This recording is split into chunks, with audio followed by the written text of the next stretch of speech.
Hello friends, welcome back in Excel Academy.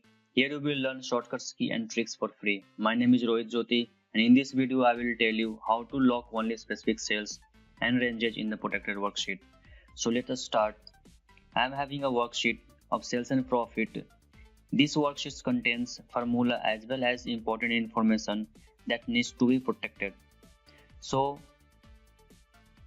first unprotect the sheets by clicking on review tab and then unprotect sheet and enter the passwords if you having.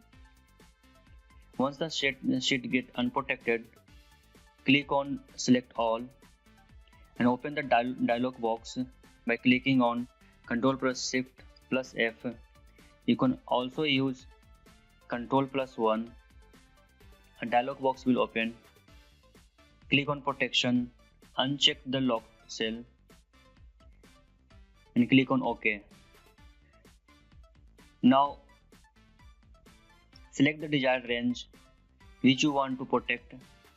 Open the dialog box and click on lock and click OK. This range will be locked.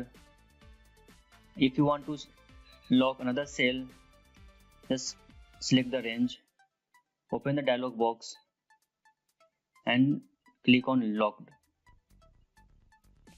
By using this process, you can lock any cell which you want to do and the formula cells which you have to lock and to protect. Once you're done with this, click on review tab and click on protect sheet, enter the password and this worksheet get protected. Thank you for watching the video. Please like and share. Thank you.